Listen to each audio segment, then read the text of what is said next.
Hello every one, ക്ലാസ്സിൻ്റെ നോട്ട്സിനായിട്ട് ഗ്രൂപ്പിൽ join ചെയ്യുക. നോട്ട്സ് ഗ്രൂപ്പിലുണ്ടാവും. സോ നമ്മൾ ആക്ച്വലി ഇതിനു മുൻപ് 2 ക്ലാസ്സസ് എടുത്തിട്ടുണ്ടായിരുന്നു. ബേസിക്സ് ആയിരുന്നു അത്.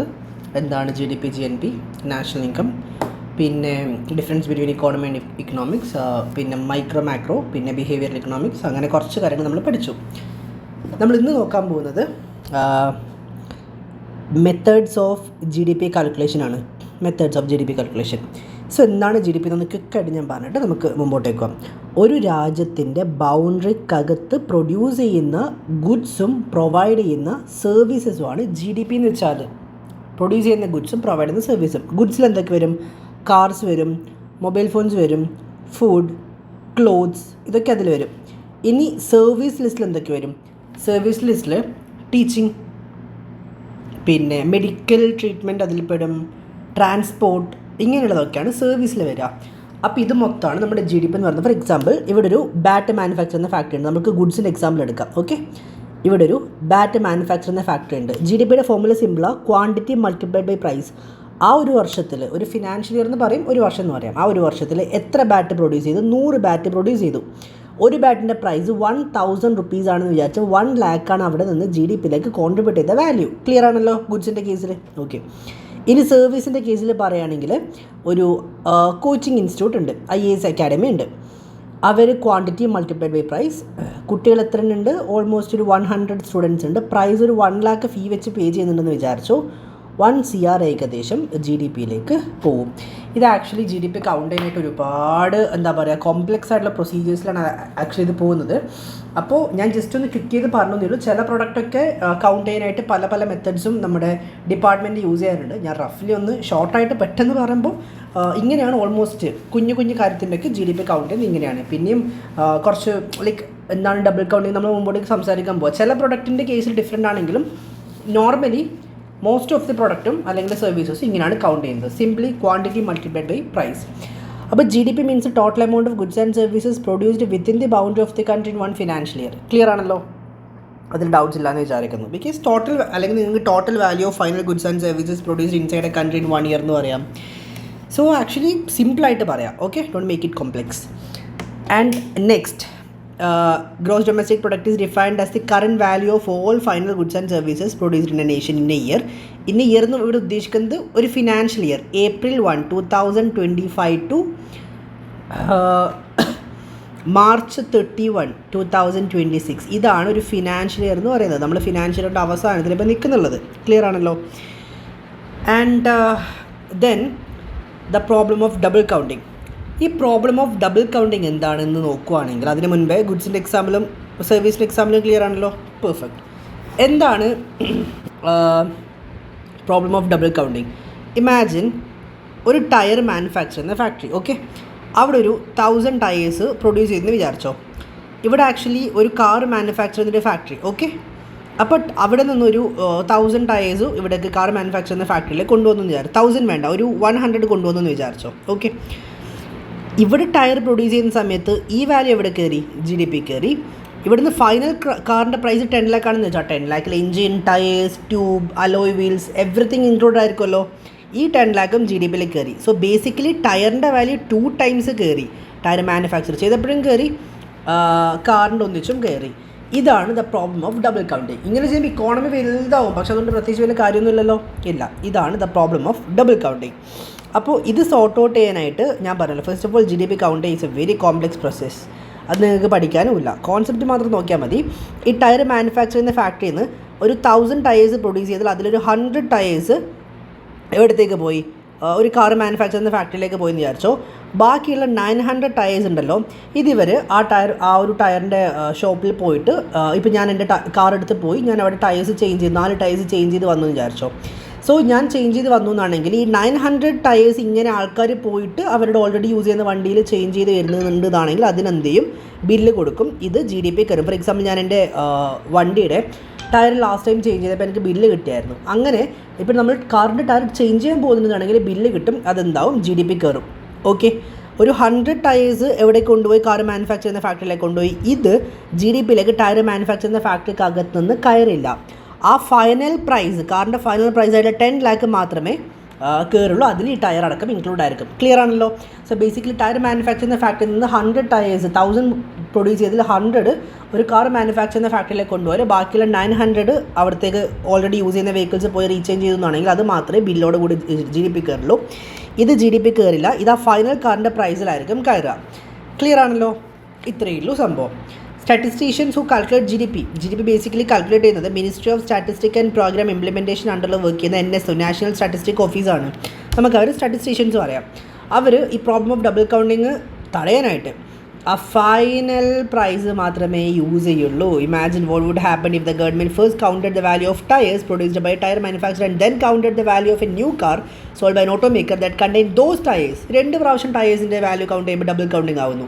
The value of tyres would have been counted twice. 2 പ്രാവശ്യം കൗണ്ട് ആവുന്നു. ബിക്കോസ് ദ പ്രൈസ് ഓഫ് കാറിലും അത് ഇൻക്ലൂഡ് ആയിരിക്കും. To avoid this problem which would overestimate the size of economy. ഇങ്ങനെ ചെയ്ത് എക്കോണമി വലുതായിട്ട് കാണും, പക്ഷേ അതുകൊണ്ട് ഒരു കാര്യമില്ലല്ലോ. ഇല്ല. The government counts just the value of final goods and services in the chain of production that are sold to the final customer. Final കസ്റ്റമറിന് കൊടുത്ത ആ ഒരു ഫൈനൽ ഗുഡ്സിൻ്റെ പ്രൈസ് മാത്രമേ എന്തിൽ കയറുള്ളൂ? GDPയിൽ കയറുള്ളൂ. ഇത്രയും കാര്യങ്ങളാണ് ഇവിടെ ആക്ച്വലി നോക്കാനായിട്ടുള്ളത്. ഇനി അടുത്തത് ഡെപ്രിസിയേഷൻ. ഇത് ബുക്സിൽ വായിക്കുമ്പോൾ ഭയങ്കര കോംപ്ലെക്സ് ആയിട്ടുള്ളൊരു പാർട്ടായിട്ട് പലരും പറഞ്ഞു കേട്ടിട്ടുണ്ട്. സോ ബേസിക്കലി എന്താണ് ഡെപ്രിസിയേഷൻ? ഞാൻ വളരെ ക്വിക്കായിട്ട് വളരെ സിമ്പിളായിട്ട് പറഞ്ഞുതരാം ഡെപ്രിസിയേഷൻ എന്താണെന്നുള്ളത്. ഇത് SSC UPSC എക്സാംസിനൊക്കെ ഇമ്പോർട്ടൻ്റ് ആണ്. സോ ഞാൻ ഡെപ്രിസിയേഷൻ എന്താണെന്ന് സിമ്പിളായിട്ട് പറഞ്ഞുതരാം. നിങ്ങളിപ്പോൾ ജസ്റ്റ് എ സെക്കൻഡ് ഞാനിതൊന്ന് ക്ലിയർ ചെയ്തോട്ടെ. ഓക്കെ, നിങ്ങളിപ്പോൾ ഒരു ബൈക്ക് വാങ്ങിച്ചു എന്ന് വിചാരിച്ചോ. ഓക്കെ, ബൈക്ക് വാങ്ങിച്ചു. ബൈക്കിൻ്റെ പ്രൈസ് 1 lakh ആയിരുന്നു. ഓക്കെ, 1 lakhൻ്റെ ഒരു ഹീറോയുടെ ഒരു ബൈക്ക് നിങ്ങൾ വാങ്ങിച്ചു. ആഫ്റ്റർ 1 year ആ ബൈക്കിൻ്റെ പ്രൈസ് ഏകദേശം ഒരു 85,000 ആയിട്ട് കുറയും. നിങ്ങളൊരു ബൈക്ക് വാങ്ങി 1 year യൂസ് ചെയ്ത് കഴിഞ്ഞ് നിങ്ങളത് ഇമാജിൻ, നിങ്ങളൊരു ബൈക്ക് 1 lakh കൊടുത്ത് വാങ്ങിച്ചു. നിങ്ങളൊരു വർഷം യൂസ് ചെയ്ത് നിങ്ങൾ സെല്ല് ചെയ്യുന്നുണ്ടെങ്കിൽ നിങ്ങൾക്ക് വാങ്ങിയ 1 lakh തന്നെ കിട്ടുമോ? ഇല്ല, കിട്ടില്ല. കാരണം എന്താ? കാരണം ആ 1 lakh കൊടുത്ത് ബൈക്ക് വാങ്ങി 1 year നിങ്ങൾ ഓടിച്ചപ്പോൾ അതിൻ്റെ ടയേഴ്സ് കുറഞ്ഞു. ഇൻ ദ സെൻസ് ടയേഴ്സിൻ്റെ ഗ്രിപ്പൊക്കെ പോയി. പിന്നെ അതിൻ്റെ കുറച്ച് സൗണ്ടൊക്കെ വരാൻ വേണ്ടി തുടങ്ങി. അതിൻ്റെ പഴയ രീതിയിലുള്ള ഒരു സ്മൂത്ത്നെസ് ഉണ്ടാവില്ല. ഓവർ ടൈം യൂസ് ചെയ്യുന്നതിനനുസരിച്ച് എഞ്ചിനാണെങ്കിലും പല കുഞ്ഞു ഇഷ്യൂസ് വരാൻ വേണ്ടി തുടങ്ങും. പഴയ ആ സൗണ്ട് ഉണ്ടാവില്ല, പഴയ ബ്രേക്കിംഗ് ഉണ്ടാവില്ല, പഴയ ഒരു സ്മൂത്ത്നെസ് ഉണ്ടാവില്ല ഗിയർ ഷിഫ്റ്റ് ചെയ്യുമ്പോൾ ഒക്കെ. അപ്പോൾ അതിൻ്റെ വാല്യൂ 85,000 ആയിട്ട് കുറയും. ഇനി ആക്സിഡൻറ്റ് എന്തെങ്കിലും സംഭവിച്ചിട്ടുണ്ടെങ്കിൽ പിന്നെയും കുറയും. ക്ലിയർ ആണല്ലോ? അപ്പോൾ ബേസിക്കലി ഇവിടെ ഒരു 15,000 rupees കുറഞ്ഞു. നിങ്ങൾ വാങ്ങിയ ആ ഒരു എമൗണ്ടിൽ നിന്ന് 15,000 rupees കുറഞ്ഞു. ഇത് നിങ്ങൾക്ക് സംഭവിച്ചൊരു ലോസ് ആണ്. കറക്റ്റ്? ഡെപ്രിസിയേഷൻ വെച്ചാൽ the value lost because something was used for 1 year, അല്ലെങ്കിൽ അത് കൂടുതൽ വർഷങ്ങൾ യൂസ് ചെയ്യുന്ന സമയത്ത് വാല്യൂ കുറയുന്നതിനാണ് ഡെപ്രിസിയേഷൻ എന്ന് പറയുന്നത്. ഡെപ്രിസിയേഷൻ മീൻസ് വാല്യൂ കുറയുന്നതിനാണ് ഡെപ്രിസിയേഷൻ. വെരി സിമ്പിൾ വേർഡ്സിൽ പറയുന്നത്. It refers to the reduction in the value of capital അസറ്റിൻ്റെ വാല്യൂ റിഡ്യൂസ് ആവാൻ. ഞാനൊരു ബൈക്കിൻ്റെ എക്സാമ്പിൾ അല്ലേ പറഞ്ഞത്. സോ ബേസിക്കലി ബൈക്കിൻ്റെ എക്സാമ്പിൾ വെച്ചിട്ടല്ല ഇതിന് ശരിക്കും പറയേണ്ടത്. പക്ഷേ സിമ്പിൾ വേർഡ്സിൽ പറഞ്ഞതാണ്. മെഷീനറീസിനെയാണ് ശരിക്കും എക്സാമ്പിളായിട്ട് പറയേണ്ടത്. ഇമാജിൻ നിങ്ങളിപ്പോൾ ഒരു മെഷീൻ വാങ്ങിച്ചു. ആ ഒരു മെഷീൻ എന്തെങ്കിലും ഒരു പർപ്പസിന് വാങ്ങിച്ചു എന്ന് വിചാരിച്ചു. ഫോർ എക്സാമ്പിൾ നിങ്ങളൊരു ഓൺട്രപ്രനർ ആണ്. അപ്പോൾ നിങ്ങൾ പൊറോട്ട ഹോട്ടലിലൊക്കെ റെസ്റ്റോറൻറ്റ്സിലൊക്കെ പൊറോട്ട ഉണ്ടാക്കാറുണ്ട്. അപ്പോൾ പൊറോട്ട ഉണ്ടാക്കുന്നൊരു മെഷീൻ ആക്ച്വലി ഉണ്ട്. നന്നായിട്ട് മിക്സ് ചെയ്യുന്നൊരു മെഷീൻ ഉണ്ട്. ആ മെഷീൻ ആദ്യം വാങ്ങിച്ച സമയത്ത് അതിന് 1 lakh ആണെന്ന് വിചാരിച്ചു. 1 year കഴിയുമ്പോൾ അതിൻ്റെ വാല്യൂ ഒരു 90,000 ആയിട്ട് കുറയും. 10,000 കുറയും. കാരണം 1 year യൂസ് ചെയ്യുന്ന സമയത്ത് അതിന് ആ പഴയ രീതിയിലുള്ളൊരു സ്മൂത്ത്നെസ് ഉണ്ടാവില്ല. കുറച്ച് സൗണ്ടൊക്കെ വരാൻ വേണ്ടി തുടങ്ങും. പിന്നെ അത്ര ക്ലീൻ ആയിരിക്കില്ല. കുറച്ച് എവിടെയെങ്കിലുമൊക്കെ ഒരു സ്ക്രാച്ചൊക്കെ വന്നിട്ടുണ്ടാവും. സോ ഒരു 10,000 കുറയും. ഈ കുറഞ്ഞ 10,000 നമ്മൾ എന്ത് പറയുന്നത്? വാല്യൂ റിഡക്ഷനാണ് നമ്മൾ ഡെപ്രിസിയേഷൻ എന്ന് ബേസിക്കലി പറയുന്നത്. യൂസ് ചെയ്യുന്ന സമയത്ത് അതിനെന്തെങ്കിലും ഒരു കുഞ്ഞു ഇഷ്യൂസൊക്കെ ഉണ്ടാവും. ഒന്നുമില്ലെങ്കിൽ ആ പഴയ തിളക്കം ഉണ്ടാവില്ലല്ലോ, അപ്പോഴും കുറയും പൈസ. ആ കുറയുന്ന വാല്യൂ റിഡക്ഷനാണ് ബേസിക്കലി ഡെപ്രിസിയേഷൻ എന്ന് പറയുന്നത്. ക്ലിയർ ആണോ? ഒന്ന് റിവൈസ് ചെയ്തിട്ട് താഴോട്ടേക്ക് പോയാൽ പോരെ. GDP എന്ന് വെച്ചൊരു രാജ്യത്തിൻ്റെ ബൗണ്ടറിക്കകത്ത് പ്രൊഡ്യൂസ് ചെയ്യുന്ന ഗുഡ്സും പ്രൊവൈഡ് ചെയ്യുന്ന സർവീസസും ക്വാണ്ടിറ്റിയും മൾട്ടിപ്ലൈഡ് ബൈ പ്രൈസ്. 100 ക്വാണ്ടിറ്റി 1000 ആണ് പ്രൈസ് എന്നാണെങ്കിൽ മൊത്തം 1 lakh ആണ് ബാറ്റർ മാനുഫാക്ചർ എന്ന ഫാക്ടറിയിൽ നിന്ന് GDPയിലേക്ക് കയറുക. And problem of double counting എന്ന് വെച്ചാൽ ഒരു ടയർ മാനുഫാക്ചർ ചെയ്യുമ്പോൾ 1000 ടയേഴ്സ് മാനുഫാക്ചർ ചെയ്തെന്ന് വിചാരിച്ചോ. അത് അങ്ങനെ തന്നെ GDP കയറിയെന്ന് വിചാരിച്ചോ. അവിടെ നിന്ന് ഒരു 100 ടയേഴ്സ് കാർ മാനുഫാക്ചർ ചെയ്യുന്ന ഫാക്ടറിയിൽ പോയെന്ന് വിചാരിച്ചോ. കാറിൻ്റെ ഫൈനൽ പ്രൈസ് 10 lakh. ഇതിലും ടയേഴ്സ് ഇൻക്ലൂഡഡ് ആണ്. അപ്പോൾ എന്താ double counting, tyres double time count ആവുന്നുണ്ട്. ഈ പ്രശ്നം മറികടക്കാനായിട്ട് ഫൈനൽ വാല്യൂ മാത്രമേ ജി ഡി പിയിൽ കൗണ്ട് ആവുള്ളൂ. ടയർ മാനുഫാക്ചർ എന്ന ഫാക്ടറിയിൽ നിന്ന് 1000 ടയേഴ്സ് നിർമ്മിച്ചെന്ന് വിചാരിച്ചു. അതിൽ നിന്ന് 100 എന്ത് ചെയ്തു, കാർ മാനുഫാക്ചർ എന്ന ഫാക്ടറിയിലേക്ക് പോയി. ബാക്കിയുള്ള 900 ആൾക്കാർ വന്ന് ടയേഴ്സ് ചേഞ്ച് ചെയ്തിട്ട് പോയി ഓൾറെഡി യൂസ് ചെയ്യുന്ന വെഹിക്കിളിൽ. ഈ 900 ബില്ല് കൊടുക്കും, ഇത് ജി ഡി പി കയറും. ഈ 100 കാറിൻ്റെ ഫൈനൽ വാല്യൂ ആയിട്ടുള്ള 10 lakhിലും ആയിരിക്കും ഇൻക്ലൂഡ് ആയിട്ട് ഉണ്ടാവുക. സോ ഫൈനൽ വാല്യൂ ആണ് ഇൻക്ലൂഡ് ആയിട്ട് ഉണ്ടാവുക. ഇനി തൊട്ടപ്പുറത്ത് നമ്മൾ ബെസ്റ്റ് എക്സാമ്പിൾ സഹിതം പറഞ്ഞൊരു കാര്യമാണ് ഡെപ്രിസിയേഷൻ. ഡെപ്രിസിയേഷൻ വെച്ചാൽ വാല്യൂ റെഡ്യൂസ് ആവുക. Depreciation means the value loss because something was used for 1 year. No, at least 1 year use ചെയ്യുമ്പോൾ തന്നെ ആ പഴയ തിളക്കം ഉണ്ടാവില്ല, അപ്പോഴും അതിന് പൈസ കുറയും. ഒന്നും വേണ്ട, ലൈക്ക് ഞാനൊരു ബൈക്കിൻ്റെ എക്സാമ്പിൾ, മെഷീൻ്റെ എക്സാമ്പിൾ ഒന്നും പറയുന്നില്ല. നിങ്ങളൊരു ലാപ്ടോപ്പ് വാങ്ങിച്ചു 1 lakh കൊടുത്തിട്ട് ഒരു 1 month യൂസ് ചെയ്ത് നിങ്ങളത് തിരിച്ചു കൊടുത്താൽ പോലും നിങ്ങൾക്ക് 1 lakhന് വാങ്ങിയത് 1 lakh തിരിച്ച് കിട്ടുമോ? ഇല്ല, ഒരു 95,000 ഒക്കെ കിട്ടുള്ളൂ. ഒരു 5 to 10,000 rupees കുറയും 1 month യൂസ് ചെയ്താൽ പോലും. അതിപ്പോൾ ലാപ്ടോപ്പിന് ഒരു പ്രശ്നമില്ലെങ്കിലും പഴയത് തന്നെയാണ്, യൂസ്ഡ് തന്നെയാണ്, സെക്കൻഡ് ഹാൻഡ് തന്നെയാണ്, അതിനൊരു മാറ്റം ഉണ്ടാവില്ല. ഞാനിപ്പോൾ ഒരു കാർ വാങ്ങിച്ചെന്ന് വിചാരിച്ചോ, ഒരു മെർസിഡസിൻ്റെ ബെൻസിൻ്റെ വാങ്ങിച്ചെന്ന് വിചാരിച്ചോ. അപ്പോൾ അത് 1 month യൂസ് ചെയ്തിട്ട് വാങ്ങിയ സെയിം ഷോറൂം കണ്ടീഷൻ കിളിക്കുഞ്ഞ് വണ്ടി, നമ്മുടെ ലൈക്ക് ബ്രോക്കേഴ്സൊക്കെ പറയുന്നത് കേട്ട കിളിക്കുഞ്ഞ് വണ്ടി. ഒരു 1 month പോട്ടെ 10 ദിവസം യൂസ് ചെയ്തിട്ടില്ലെന്ന് വിചാരിച്ചോ. എന്നാൽ പോലും ഞാനിപ്പോൾ 1 കോടി കൊടുത്ത് വാങ്ങി എനിക്കതിന് 95-96 lakh തിരിച്ചു കിട്ടുള്ളൂ. ഒരു 4-5 ലക്ഷം രൂപ എന്തായാലും അതിൽ നിന്ന് കുറയും. കാരണം യൂസ്ഡ് വെഹിക്കിൾ തന്നെയാണ്, സെക്കൻഡ് ഹാൻഡ് തന്നെയാണ്. എത്ര അത് വെളുപ്പിച്ചാലും അത് ആ ഒരു പഴയതാവില്ല, ആ ഒരു പേര് അറ്റ്ലീസ്റ്റ്. അപ്പോൾ ആ ഒരു വാല്യൂ ലോസിനാണ് നമ്മൾ ഡെപ്രിസിയേഷൻ ബേസിക്കലി പറയുന്നത്. ഓക്കെ, ഓവർ ടൈം പ്രൈസ് എന്തായാലും റെഡ്യൂസ് ആവും, അതിനാണ് ഡെപ്രിസിയേഷൻ എന്ന് പറയുന്നത്. Depreciation is a loss in value of an item because it was used for ഒന്നോ അല്ലെങ്കിൽ അതിൽ കൂടുതൽ വർഷം. It represent the loss in productive capacity of assets. ആ ഒരു അസെറ്റിൻ്റെ വാല്യൂ കുറഞ്ഞുകൊണ്ട് പോവുക. അതിപ്പോൾ ഒരു മെഷീൻ യൂസ് ചെയ്യുന്നുണ്ട് ഒരു റെസ്റ്റോറൻറ്റിലെന്ന് വിചാരിച്ചു, അതിൻ്റെയും വാല്യൂ കുറഞ്ഞു പോകുമല്ലോ. Gross value represent the initial value of N asset before accounting for any depreciation. The gross in GDP means depreciation of all those machines which were produced earlier but consumed in the current year also. Net value is the value of an asset after accounting for depreciation. It represents the current value of the asset. If in GDP depreciation is deducted, then it is known as the net domestic product. ഇവിടെ എന്താണെന്ന് പറയുന്നത്, ഞാൻ ഒരു കുഞ്ഞ് equation ഇതൊന്ന് പറഞ്ഞു തരാം. ഇവിടെ നമുക്ക് അവസാനത്തെ ഒരു വേർഡ് എടുക്കുക. Net value is the value of N asset after accounting for depreciation. It represent the current value of the asset. If in GDP depreciation is deducted, then it is known as net domestic product. ഇതെന്താണെന്ന് മനസ്സിലായോ? Net domestic product എന്ന് പറയുന്നത് gross minus depreciation ആണ്. ഇതാണ് formula, gross minus depreciation. Imagine ഇവിടെ ഒരു bat നിർമ്മിക്കുന്ന ഒരു ഫാക്ടറി ഉണ്ട്. ഓക്കെ, ബാറ്റ് നിർമ്മിക്കുന്ന ഒരു ഫാക്ടറി ഉണ്ട്. അവിടെ നിന്ന് ഞാൻ ജസ്റ്റ് ഒരു എക്സാമ്പിൾ പറയുകയാണ്, ഒരു ബാറ്റ് നിർമ്മിച്ചു. ആ ഒരു ബാറ്റിൻ്റെ പ്രൈസ് 100 ആണെന്ന് വിചാരിച്ചോ. ക്ലിയർ? GDPയിലൊക്കെ ഒരൊറ്റ ബാറ്റ് മാത്രമേ കയറിയിട്ടുള്ളൂ. ഓക്കെ, GDPയിലൊക്കെ 100 കയറി. കാരണം ബാറ്റ് മാനുഫാക്ചർ ചെയ്യുന്ന ഫാക്ടറിയിൽ ആകെ ഒറ്റ ബാറ്റ് നിർമ്മിച്ചുള്ളൂ. ആ ബാറ്റിൻ്റെ പ്രൈസ് 100 ആണ്. ക്ലിയർ ആണല്ലോ? ഇനി ഡെപ്രിസിയേഷൻ നോക്കുക. ആ ബാറ്റ് നിർമ്മിക്കാനായിട്ട് യൂസ് ചെയ്തിട്ടുള്ള മെഷീൻസിൽ നിന്ന് 10 രൂപ കുറഞ്ഞു എന്ന് വിചാരിച്ചോ. 10 രൂപ കുറഞ്ഞു. ആ ഒരു വർഷം, ഞാനൊരു എക്സാമ്പിളായിട്ട് പറയും. ഇപ്പോൾ ബാറ്റിൻ്റെ പ്രൈസ് 10,000 ഡെപ്രിസിയേഷനായിട്ട് ഒരു 5,000 കുറയും. ഞാനൊരു എക്സാമ്പിളായിട്ട് പറയുകയാണ്. ഒരു ബാറ്റിൻ്റെ പ്രൈസ് 100 ആണെന്ന് വിചാരിച്ചു. ആ ഒരു ബാറ്റ് മാത്രമേ നിർമ്മിച്ചിട്ടുള്ളൂ. ഡെപ്രിസിയേഷൻ എന്ന് വെച്ചാൽ ഇമാജിൻ ഒരു 100 രൂപയുടെ ഒരു മെഷീനാണ് അവിടെ യൂസ് ചെയ്തത് ആ ഒരു വർഷം ബാറ്റ് നിർമ്മിക്കാനായിട്ട്. അപ്പോൾ വാല്യൂ കുറയുമല്ലോ, ആ ഒരു വർഷത്തിൽ വാല്യൂ കുറയും. 10 രൂപ കുറഞ്ഞെന്ന് വിചാരിച്ചോ. സോ 100 എന്ത് ചെയ്യുക, 10 മൈനസ് ചെയ്യുക. 90 ആണ് net production is equal to 90. അതായത് basically how much income is left after keeping machines healthy, അതാണ് നെറ്റ് എന്ന് പറയുന്നത്.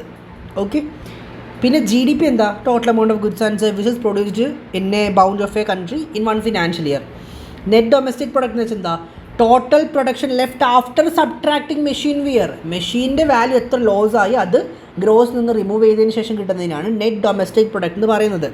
So gross value is the total production counted without subtracting the machine wear. ശേഷം subtract ചെയ്യുമ്പോൾ net value കിട്ടും. So gross value ഇവിടെ നോക്കുക, ഇവിടെ ഗ്രോസ് വാല്യൂ എന്ന് വെച്ചാൽ ആ ബാറ്റ് നിർമ്മിക്കുന്ന ഫാക്ടറിയിൽ 100 ബാറ്റ് നിർമ്മിച്ചു. 1,000 ആണ് ഒരു ബാറ്റിൻ്റെ പ്രൈസ്. 1 lakh പ്രൊഡ്യൂസ് ചെയ്തു. ഓക്കെ, ഒരു 10 lakh പോട്ടെ, 10 lakh വേണ്ട, ഒരു 1 lakh വേർത്ത് ആയിട്ടുള്ള മെഷീൻസ് അവിടെ വാങ്ങി ബാറ്റ് നിർമ്മിക്കാൻ യൂസ് ചെയ്തിട്ടുണ്ടായിരുന്നു വിചാരിച്ചോ, 1 lakhൻ്റെ മെഷീൻ. ആഫ്റ്റർ 1 year ഒരു 10,000 rupees ഡിഡക്റ്റ് ആവില്ല ആ മെഷീൻ്റെ വാല്യൂ നിന്ന് അത് യൂസ് ചെയ്യുന്ന സമയത്ത്. അപ്പോൾ 1 lakh എന്ത് ചെയ്യുക, 10,000 ഡിഡക്റ്റ് ചെയ്യുക. അതായത് ഗ്രോസ് എന്ത് ചെയ്യുക, ഡെപ്രിസിയേഷൻ ഡിഡക്റ്റ് ചെയ്യുക. ഈ സമയത്ത് 90,000 കിട്ടും.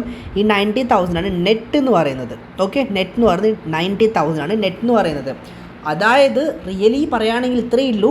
How much income is left after keeping machines healthy, അതാണ് നെറ്റ് എന്ന് പറയുന്നത്. Clear? So net domestic product means total production left after subtracting the machine wear. ഇതാണ് നെറ്റ് ഡൊമസ്റ്റിക് പ്രൊഡക്റ്റ്. സോ ഒരു ബാറ്റ് നിർമ്മിക്കുന്ന ഫാക്ടറിയിൽ 1 lakh വേർത്തായിട്ടുള്ള ബാറ്റ്സ് പ്രൊഡ്യൂസ് ചെയ്തു.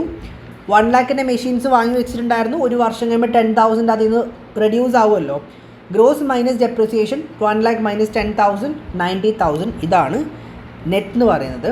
അപ്പോൾ ഇതാണ് ഡെപ്രിസിയേഷൻ എന്ന് പറയുന്നത്. ഇതിൻ്റെ ഒന്നിച്ച് നിങ്ങൾ ഒരു റെഫറൻസ് ബുക്ക് എന്താണെങ്കിലും ഡെയിലി ഫോളോ ചെയ്യണം. പ്ലസ് ഏതെങ്കിലും ഒരു മെറ്റീരിയൽ സ്ട്രിക്ട്ലി ഫോളോ ചെയ്യണം. റെഫറൻസ് ബുക്ക്സ് എന്തായാലും കയ്യിൽ വേണം. പിന്നെ വാട്സപ്പ് ഗ്രൂപ്പിൽ ജോയിൻ ചെയ്യുക. അതിനകത്ത് എൻ്റെ ഭാഗത്തുനിന്ന് കുറച്ച് സ്റ്റഡി മെറ്റീരിയൽസ് ഞാൻ PDF ആയിട്ട് പ്രൊവൈഡ് ചെയ്യാം. അടുത്തത് methods of calculation of G D P calculate ചെയ്യാനായിട്ട് യൂസ് ചെയ്യുന്ന കുറച്ച് മെത്തേഡ്സ് ഉണ്ട്. ഇൻകം മെത്തേഡ് ഹൈലി ഡെവലപ്ഡ് ആയിട്ടുള്ള കൺട്രീസ് മാത്രമേ ഈ ഒരു മെത്തേഡ് യൂസ് ചെയ്യുള്ളൂ, അഡോപ്റ്റ് ചെയ്യുള്ളൂ. ഫോർ എക്സാമ്പിൾ US, കാനഡ പോലുള്ള കൺട്രീസ്. കാരണം ഇൻകം മെത്തേഡ് വെച്ച് നിങ്ങളിപ്പോൾ ഒരു 10 രൂപയുടെ ഒരു വാട്ടർ ബോട്ടിൽ വാങ്ങിയപ്പോൾ അതിന് കൃത്യമായിട്ട് ബില്ല് കിട്ടുന്ന രാജ്യത്ത് ഇൻകം മെത്തേഡ് വർക്ക് ആവുള്ളൂ. For example US, Canada, Australia അവിടെയൊക്കെ. എക്സ്പെൻഡിച്ചർ മെത്തേഡും പ്രൊഡക്ഷൻ മെത്തേഡ്, ഈ 2 മെത്തേഡാണ് ബേസിക്കലി ഇന്ത്യ പോലുള്ള കൺട്രീസൊക്കെ യൂസ് ചെയ്യുന്നത്. അതിൻ്റെ റീസൺ എന്താണെന്ന് വെച്ചാൽ ഇവിടെ നിങ്ങൾക്കറിയാം പാനിപ്പൂരി, ബേൽപൂരി, മസാൽപൂരി, സേവാപൂരി എന്നൊക്കെ പറഞ്ഞ് ഇഷ്ടംപോലെ ഇൻഫോർമൽ സെക്ടേഴ്സ് ഉണ്ട്.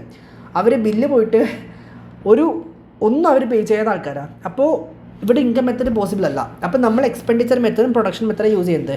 പ്രൊഡക്ഷൻ മെത്തേഡിലൂടെ ബാറ്റ് നിർമ്മിച്ചു, ബോൾസ് നിർമ്മിച്ചു, ലാപ്ടോപ്പ് നിർമ്മിച്ചു, മൊബൈൽ ഫോൺ നിർമ്മിച്ചു, ഇങ്ങനെ നിർമ്മിക്കുന്ന പ്രൊഡ്യൂസ് ചെയ്യുന്ന കാര്യങ്ങൾ പ്രൊഡക്ഷൻ മെത്തേഡിൽ കൗണ്ട് ചെയ്യാൻ പറ്റും. ഒരാൾ നിങ്ങൾക്ക് എന്തായാലും ചിലവാക്കുമല്ലോ. എക്സ്പെൻഡിച്ചർ എന്ന് വെച്ചാൽ എന്താ, സ്പെൻഡ് ചെയ്യുക. ആ സ്പെൻഡ് ചെയ്യുന്നതും ഇത് പ്രൊഡ്യൂസ് ചെയ്യുന്നതും ബേസ് ചെയ്ത് GDP കൗണ്ട് ചെയ്യുന്നതിനാണ് എക്സ്പെൻഡിച്ചർ ആൻഡ് പ്രൊഡക്ഷൻ മെത്തേഡ് എന്ന് പറയുന്നത്. ഇന്ത്യ യൂസ് ചെയ്യുന്നത് ഇതാണ്. സോ അതിൻ്റെ റീസൺ ലാർജ് ഇൻഫോർമൽ സെക്ടർ ആയതുകൊണ്ടാണ്. ക്ലിയർ? അപ്പോൾ ഇന്ത്യ യൂസ് ചെയ്യുന്ന മെത്തേഡ് അതാണ്. നമുക്ക് എന്താണ് ഇത് എന്നുള്ളത് ഡീറ്റെയിൽ ആയിട്ട് 1 by 1 നോക്കാം. സോ നമ്മൾ ഒരു കുഞ്ഞ് എക്സാമ്പിൾ ആക്ച്വലി ഡിസ്കസ് ചെയ്യാൻ പോവാം. Just A second. So actually ഒരു AC മാനുഫാക്ചർ ചെയ്യുന്നൊരു ഫാക്ടറി. ഓക്കെ, രാജ എന്നാണ് അത് നടത്തുന്ന ആളുടെ പേര്. സോ എപ്പോഴും നിങ്ങൾ പ്രൊഡക്ഷൻ മെത്തേഡിൽ നിങ്ങൾ ഫോക്കസ് ചെയ്യേണ്ട ഒരു ഫോർമുല ഉണ്ട്. പ്രൊഡക്ഷൻ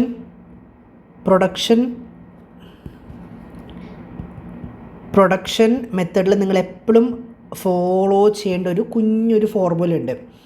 ഫോർമുല എന്താണെന്നറിയോ? Sold minus opening stock plus closing stock. ഇതാണ് ആ ഒരു ഫോർമുല. ആക്ച്വലി ഈ ഫോർമുല എപ്പോഴും ഓർമ്മിച്ചിരിക്കുക. പ്രൊഡക്ഷൻ മെത്തേഡിലൊരു ഫോർമുലയാണ്. എന്ന് വെച്ചാൽ രാജ AC ആക്ച്വലി മാനുഫാക്ചർ ചെയ്യുന്നൊരു ഫാക്ടറി ഓണറാണ്. സോ ഇദ്ദേഹം 2023-24 ഈ ഒരു ഫിനാൻഷ്യൽ ഇയറിൻ്റെ അവസാനം നോക്കുന്ന സമയത്ത് 20,000 AC ഗോഡൗണിൽ ബാക്കിയുണ്ട്. ഓക്കെ, ഇതിനാണ് നമ്മൾ ഓപ്പണിംഗ് സ്റ്റോക്ക് എന്ന് പറയുന്നത്. കാരണം April 1-ാം തീയതി പുതിയ ഫിനാൻഷ്യൽ ഇയർ സ്റ്റാർട്ടായ സമയത്ത് ഇയാൾ ആദ്യം സെല്ല് ചെയ്യേണ്ടത് ഈ ഓപ്പണിംഗ് സ്റ്റോക്ക് അല്ലേ. ഇമാജിൻ നിങ്ങളൊരു ബിസ്ക്കറ്റ് മാനുഫാക്ചർ ഒരു ഫാക്ടറി സ്റ്റാർട്ട് ചെയ്യുമെന്ന് വിചാരിച്ചോ. ഫിനാൻഷ്യൽ ഇയറിൻ്റെ അവസാനം March 30 നോക്കുമ്പോൾ 12,000 ബിസ്ക്കറ്റിൻ്റെ പാക്കറ്റ്സ് ബാക്കിയുണ്ട്. നിങ്ങളത് സെല്ല് ചെയ്തിട്ട് അടുത്ത ബിസ്ക്കറ്റ് പ്രൊഡ്യൂസ് ചെയ്യാൻ തുടങ്ങുമല്ല, അത് സെല്ല് ചെയ്തതിന് മുമ്പേ തന്നെ പിന്നെയും ബിസ്ക്കറ്റ് പ്രൊഡ്യൂസ് ചെയ്യാൻ തുടങ്ങും. അത് സെല്ല് ചെയ്തിട്ടല്ല അടുത്ത ബിസ്ക്കറ്റ് പ്രൊഡ്യൂസ് ചെയ്യുള്ളൂ. കാരണം അത് കേട് വരുന്നൊരു സാധനം, അല്ലെങ്കിൽ ടൈം എടുക്കുമ്പോൾ ഡാമേജ് വരുന്നൊരു സാധനമാണ്. അപ്പോൾ ഓപ്പണിംഗ് സ്റ്റോക്ക് എന്ന് പറയുന്നത് ഫിനാൻഷ്യൽ ഇയറിൻ്റെ അവസാനം കഴിഞ്ഞ് പുതിയ ഫിനാൻഷ്യൽ ഇയർ സ്റ്റാർട്ടായ സമയത്ത് ബാക്കിയുള്ള ആ ഒരു സ്റ്റോക്കിനാണ് നമ്മൾ ഓപ്പണിംഗ് സ്റ്റോക്ക് എന്ന് പറയുന്നത്. ഇവിടെ ഓപ്പണിംഗ് സ്റ്റോക്ക് 20,000 ACs ആണ്. 20,000 AC ആണ്. ഓക്കെ, ഇതേ രാജ 2024-2025 ഈ ഫിനാൻഷ്യൽ ഇയറിൽ 2,50,000 AC സെല്ല് ചെയ്തു. സോൾഡ്. ക്ലിയർ ആണല്ലോ? ഓക്കെ. ഇനി 2024-2025 ഫിനാൻഷ്യൽ ഇയറിൻ്റെ അവസാനം മാർച്ച് 31 നോക്കുമ്പോൾ 30,000 AC ബാക്കിയുണ്ട്, ക്ലോസിങ് സ്റ്റോക്കായിട്ട് കയ്യിൽ ബാക്കിയുണ്ട്. ഓക്കെ, അപ്പോൾ ഓപ്പണിംഗ് സ്റ്റോക്ക് എന്ന് പറയുന്നത് 2024-25 ഫിനാൻഷ്യൽ ഇയറിൻ്റെ ഓപ്പണിംഗ് സ്റ്റോക്ക് എന്ന് പറയുന്നത് 20,000 ആണ്. ക്ലോസിംഗ് സ്റ്റോക്ക് മാർച്ച് 31 നോക്കുന്ന സമയത്ത് ക്ലോസിംഗ് സ്റ്റോക്കായിട്ട് കാണുന്നത് 30,000 ആണ്. ആ ഫിനാൻഷ്യൽ ഇയറിൽ അദ്ദേഹം 2,50,000 AC സെല്ല് ചെയ്തു. ഇവിടുത്തെ ക്വസ്റ്റ്യൻ എന്താണെന്ന് വെച്ചാൽ, ഈ ഒരു ഫിനാൻഷ്യൽ ഇയറിൽ ഇയാൾ എത്ര AC പ്രൊഡ്യൂസ് ചെയ്തു, അതാണ് ഇവിടുത്തെ ക്വസ്റ്റ്യൻ. 2024-25 എത്ര AC പ്രൊഡ്യൂസ് ചെയ്തു എന്നുള്ളതാണ് ക്വസ്റ്റ്യൻ.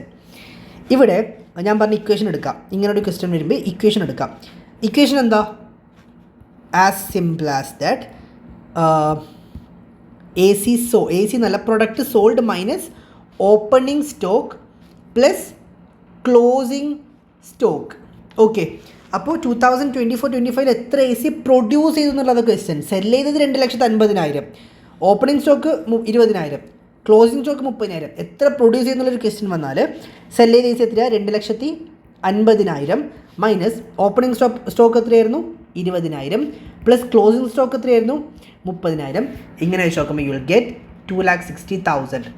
2,60,000 AC ആണ് ഇദ്ദേഹം എന്ത് ചെയ്തത് 2024-25 ഫിനാൻഷ്യൽ ഇയറിൽ പ്രൊഡ്യൂസ് ചെയ്തത് 2,60,000 ACs ആണ്. 2,50,000 സെല് ചെയ്തു, 20,000 opening stock, 30,000 closing stock, produce ചെയ്തത് നിർമ്മിച്ചത് 2,60,000 ACs ആണ്. കുഞ്ഞ് കോൺസെപ്റ്റ് ആണെങ്കിലും പക്ക പ്രോപ്പറായിട്ട് ക്ലിയർ ആയില്ലേ?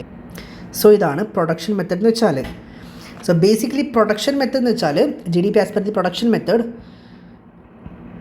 the value of total sales of goods and services plus the value of stock, ബാക്കിയുള്ള സ്റ്റോക്കും അതേപോലെ തന്നെ ഓപ്പണിംഗ് സ്റ്റോക്കും ക്ലോസിംഗ് സ്റ്റോക്കും. ഇത് രണ്ടും മെയിൻ ആയിട്ടുള്ളൊരു കാര്യമാണ്. എന്ന് വെച്ചാൽ method typically calculate the total production by adding together the output of all goods and services produced within a given frame, usually year. This is also called output method or value added method. For example, March 25 നോക്കുന്ന സമയത്ത് അദ്ദേഹം ഫിനാൻഷ്യലിൻ്റെ അവസാനം നോക്കുന്ന സമയത്ത് അദ്ദേഹത്തിന് 20,000 ACs ബാക്കിയുണ്ട്, ഫാക്ടറിക്കകത്ത് ബാക്കിയുണ്ട്. 24-25 financial ഇയറിൽ 2,50,000 സെല്ല് ചെയ്തു. മാർച്ച് 31 ഫിനാൻഷ്യൽ ഇയറിൻ്റെ അവസാനം, അതായത് ക്ലോസിംഗ് സ്റ്റോക്ക് എന്ന് പറയുന്നത് 30,000 ആണ്, ഓപ്പണിംഗ് സ്റ്റോക്ക് എന്ന് പറയുന്നത് 20,000 ആണ്. 2,50,000 സെല്ല് ചെയ്തതാണ്, 2,60,000 ആണ് പ്രൊഡ്യൂസ് ചെയ്തത്. 2,50,000 എന്ത് ചെയ്താണ്? സെല്ല് ചെയ്താണ്. ഓപ്പണിംഗ് സ്റ്റോക്ക് എത്രയായിരുന്നു? 20,000 ഫാക്ടറിക്കകത്ത് ബാക്കിയുണ്ടായിരുന്നു പുതിയ ഫിനാൻഷ്യൽ ഇയർ സ്റ്റാർട്ട് ആവുന്ന സമയത്ത്. 30,000 ഫിനാൻഷ്യൽ ഇയറിൻ്റെ അവസാനം മാർച്ച് 31 ബാക്കിയുള്ളതാ. മൊത്തം നോക്കുന്ന സമയത്ത് വിൽ ഗെറ്റ് 2,60,000. ഇതാണ് പ്രൊഡ്യൂസ് ചെയ്ത AC. ഇനി അടുത്ത 2025-26 ഫിനാൻഷ്യൽ ഇയറിലേക്ക് പോകുമ്പോൾ 30,000 ആയിരിക്കും ഓപ്പണിംഗ് സ്റ്റോക്ക്. പിന്നെ അദ്ദേഹം സെല്ല് ചെയ്തതും ക്ലോസിംഗ് സ്റ്റോക്ക് നോക്കുമ്പോൾ അദ്ദേഹത്തിന് എത്ര പ്രൊഡ്യൂസ് ചെയ്യുന്നത് കാണാൻ വേണ്ടി പറ്റും. സിമ്പിൾ ഫോമുല അല്ലേ? സോ GDP എന്ന് വെച്ചാൽ ഒരു വർഷത്തിൽ പ്രൊഡ്യൂസ് ചെയ്ത goods and services. So basically equation ഇത്രയേ ഉള്ളൂ. Simple as that. സെല്ല് ചെയ്തത് minus opening stock plus closing stock. Clear ആണല്ലോ? എക്സ്പെൻഡിച്ചർ എന്ന് വെച്ചാൽ ഒരാൾ ഏൺ ചെയ്ത് ഒന്നിക്കലാൾ ചിലവാക്കണം. ഇൻവെസ്റ്റ്മെൻറ്റ് അല്ലെങ്കിൽ എന്തെങ്കിലും ഒരു സാധനത്തിൽ സ്പെൻഡ് ചെയ്യുന്നു, അതൊക്കെ ബേസ് ചെയ്ത് GDP കൗണ്ട് ചെയ്യുന്നതാണ് എക്സ്പെൻഡിച്ചർ മെത്തേഡ്. ഇന്ന് ഓൺലൈൻ പേയ്മെൻറ്റ് വന്നതിന് ശേഷം ഇത് കുറച്ചും കൂടെ ഹെൽപ്ഫുള്ളാണ്. In a country income earn is either spend on goods and services or saved and invested. ഒന്നുകിൽ നമ്മൾ സേവ് ചെയ്യും, അല്ലെങ്കിൽ നമ്മൾ ഇൻവെസ്റ്റ് ചെയ്യും, അല്ലെങ്കിൽ നമ്മൾ സ്പെൻഡ് ചെയ്യും. അത് ബേസ് ചെയ്തിട്ട് GDP കൗണ്ട് ചെയ്യുന്നതാണ് എക്സ്പെൻഡിച്ചർ മെത്തേഡ് എന്ന് പറയുന്നത്. ഞാൻ ഇതിൻ്റെ ഒരു പാർട്ട് 2 ആയിട്ട് അടുത്ത പാർട്ട് കംപ്ലീറ്റ് ചെയ്താൽ പോരെ? ഓക്കെ, 23 മിനിറ്റ് ആയി ഓൾറെഡി. ഞാൻ 10 to 20 മിനിറ്റ്സ് ക്ലാസ്സാണ് നോർമലി എടുക്കാറ്, 23 ഒന്നും എടുക്കാറേ ഇല്ല. അതുകൊണ്ട് നമുക്ക് ഇവിടെ വെച്ച് എൻഡ് ചെയ്യാം. ഇതിൻ്റെ ഒരു പാർട്ട് 2 ഞാൻ ബാക്കിയുള്ള പാർട്ട് കംപ്ലീറ്റ് ചെയ്യാം. ക്ലിയർ ആണല്ലോ? Doubts and queries are free to ask any time. WhatsApp ഗ്രൂപ്പിൽ ലിങ്ക് ഡിസ്ക്രിപ്ഷൻ ബോക്സിലുണ്ട്, ടെലിഗ്രാം ചാനൽ ഡിസ്ക്രിപ്ഷൻ ബോക്സിലുണ്ട്. ജോയിൻ ചെയ്യാൻ താല്പര്യമുള്ള ആൾക്കാർക്ക് ജോയിൻ ചെയ്യാവുന്നതാണ്. ഓക്കെ.